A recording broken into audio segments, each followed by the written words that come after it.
everyone, it's Froggy, and I'm back again with another episode of Nicole. This is part 2 on Jeff's route, and I just want to mention that when I start doing the other guys' routes, I'm going to be skipping all of the beginning stuff, because this is all, everybody's going to see the same thing, and then once we start getting into the actual routes, that's where I'm going to start differing off. Anyways, but this is just to show you for now. This isn't fair. I straggle into my criminology class 10 minutes before it's supposed to start, and what I see makes me want to cry. Nearly all the seats in the front are full. I slump a little and bow my head. I didn't mean to sleep through my alarm.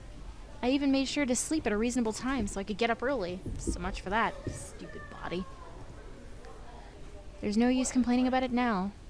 I better get a seat before I'm left with one of the ones in the very, very back. I hurried to the aisle and do my best to look inconspicuous as I scope out an empty seat. The ones I can see are all towards the middle, so I'll probably have to scoot past a bunch of people to reach one. It's gonna be awkward. Are there any alternative? I spot a seat in one of the closer rows, 2 away from the aisle. Not exactly the middle, like I prefer, but beggars can't be choosers. I'm gonna have to get past 2 guys sitting in the way, though. I clutch my bag to my side and give them a nervous smile. Excuse me. Once they notice I'm, right there, I shuffle my way toward the seat, doing my best not to trip on their feet or bags. I nearly make it before I feel my foot snag on someone's backpack. Reflexively, I spin to look over my shoulder and feel my shoulder bag whack into something. Oh no, that sounded like a really hard whack. My would-be neighbor for the class rubs his head while his friend next to him laughs at his expense. I hold my hands out apologetically, unsure of what to say. Oh gosh, sorry. The guy I hit scowls with grit teeth, but his expression smooths out into a tight-lipped line. Ain't a problem, miss. Just watch your step next time. He sounds forced and weird. Well, I mean, different. He sounds different. Like he has some sort of accent.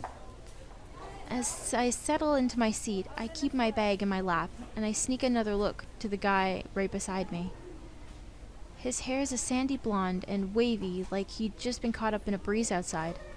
His eyes are also really light shade of brown. I think they call that particular color hazel. Eavesdropping on his conversation gives me a chance to listen for that accent, but he and his friend are speaking so quietly that I can't really catch it.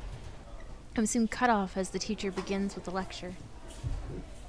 Oh well, it wasn't that important. I was only curious. Lecture goes along at its normal pace, and I forget all about paying attention to the guy next to me. Soon enough, the teacher dismisses us, and the class is sent roaring with the sound of hundreds of students packing their bags at once. The people next to me are freakishly fast. Not that guy and his friend to my left, but the ones to my right. Man, can't they just leave from that side? I can see them waiting on me from the corner of my eye, and it's like pressure is on. I save my notes on my laptop, shut it closed, then stuff it into my bag. The guy and his friend don't seem as rushed as I am, but I make sure that I'm out of the row as soon as possible. Maybe it'd be a better idea to sit somewhere less crowded next time. If I manage to wake up, that is. The door slams shut behind me as I leave the building. For a moment later, I hear someone throw it open again. Excuse me. Is someone talking to me? I turn around since I don't see anyone else nearby, and to my surprise, I'm looking right at the guy who sat next to me in class. I point at myself unsurely. Now who else would I be yelling at around here? Of course I'm talking to you. He marches straight toward me and thrusts out his hand filled with several familiar-looking pens. Hey, those are mine. Did I drop them? He nods curtly. You left them behind. I didn't notice till you were long gone, so I figured I'd try and get them back to you. Oh, thanks. I hold my palms out, and the guy drops the pens carefully into my hands, my fingers wrapped around their necks to keep them secure. I didn't even use these guys in class today. How'd I manage to drop them? Your bag probably had an open pocket. You best be careful not to let that happen again. Not everyone in the world would be kind enough to return them. I'm really glad you were. I laugh in relief as I put the pens back in my bag. I make sure to double check that I closed the pocket this time. I'm Nicole. It's nice to meet you, Ted. Likewise, it's a pleasure to make your acquaintance. He offers a polite hand, and I lightly shake it. Now that we're talking one-on-one like this, I instantly recognize where Ted's accent is from. I'm so sure I know what it is, but it wouldn't hurt to check. Okay, I'm just gonna come out and say it. You're not from around here, are you? The corner of Ted's lips turn inward like he's heard this several times before. It was the drawl that gave it away, huh? I try my best to control it, but some things do their darndest to stick with you. I'm from the South, born and raised, Alabama to be precise. Moved here a couple years ago. I knew it! I allow myself a smug moment and start smiling. Ted immediately takes notice. Why are you grinning like that? He cocks a brow and puts his hands on his hip. Go on, spit it out. You look like you got something to say. It's nothing bad, it's only about your voice. To tell the truth, I don't know how he's gonna react to what I just thought. And now I've got the two options. The way you talk is funny, and the way you talk is cute. So you're gonna want to do cute. I just think your southern accent is cute. Ted rolls his eyes and scoffs. That's not funny. No, I'm not kidding. It's charming. You never really hear anyone talking like that around here. I grin widely as I get an idea.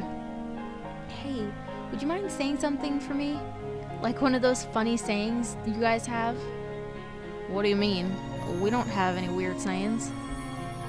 But you hear it all the time on TV. Ted shoots me an incredulous look and quickly shakes his head.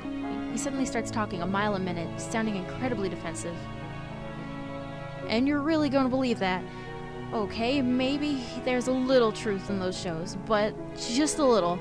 No one talks like that back home, especially not me. And another thing. The tops of Ted's cheeks go a little red. Don't call me cute. There ain't no guy who'd want to be called cute like that. I didn't call you cute. I said your accent was cute. Not that I'm saying you're ugly. It's the same thing in the principle. Ted shouts testily, and he clears his throat, embarrassed as he realized how worked up he is. Oops. Pardon. I didn't mean to yell, but you're better off finding some rodeo clown to talk Southernese for you. I'm not some toy for you to play with. I decide to lay off the poor guy as I hear how huffy his voice sounds now. But I think it's kind of funny to see how far I can push him. He seems so composed. I wouldn't imagine it would be easy to rile him up. You just said a whole bunch right now. I figured that counts. I'll just have to wait for you to slip up and give me something especially southern. That ain't gonna happen, so don't you bet your britches on it. We both pause. I give Ted a cheeky look, and he looks about ready to slide his hand down his face when he realizes what he's just done. He turns and coughs into his fist, ready to hastily change the subject. Anyway, I didn't get a chance to say this, but thanks for the compliment. I mean, I'm still enough of a gentleman to know when to express my gratitude. No problem. I meant it. I like how you talk.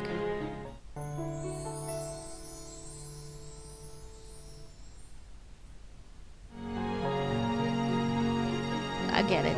You don't have to keep saying it every 2 seconds. I'm only making sure you know.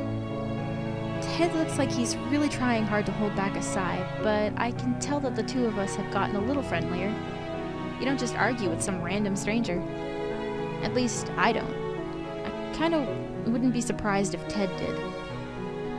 What about you? I hear you got an accent yourself. What, me? I don't have an accent, I think. You kidding? You sure do. If I had to take a guess, I'd say you're from California. Whoa. He's like the first person to ever guess that right. Yeah, I am from there. How did you know? Does it really come out in the way I talk? I learned it early. You never realize how different you sound till you're surrounded by people who don't talk much like you. You might as well stand out like a sore thumb. He makes me feel all self-conscious of my voice now. I doubt Ted minds since he's in the same boat, but I wonder what other people think when I speak to them.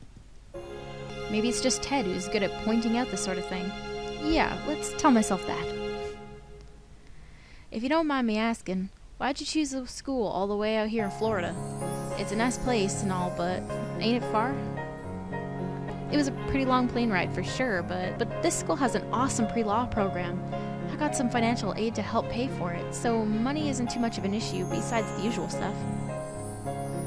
See, I want to become a lawyer. To do that, I'm gonna have to study under some of the best people. Well, okay, I don't have to, but I want to. Ted hums approvingly. I like that, and the fact that you're willing to come out this far means you've got the drive, but that's respectable. Does this mean you're in our law school? Just started. How about you?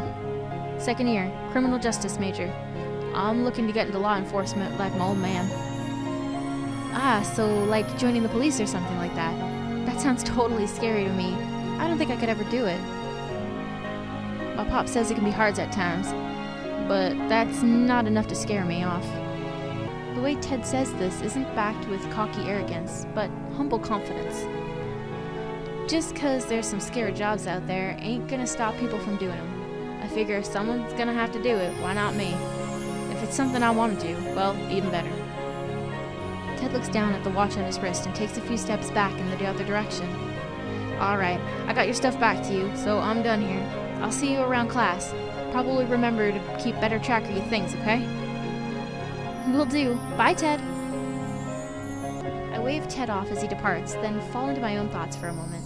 Compared to him, I'm pretty spastic. I woke up late, hit him in the face, left my things. He must wonder how I get around on my own.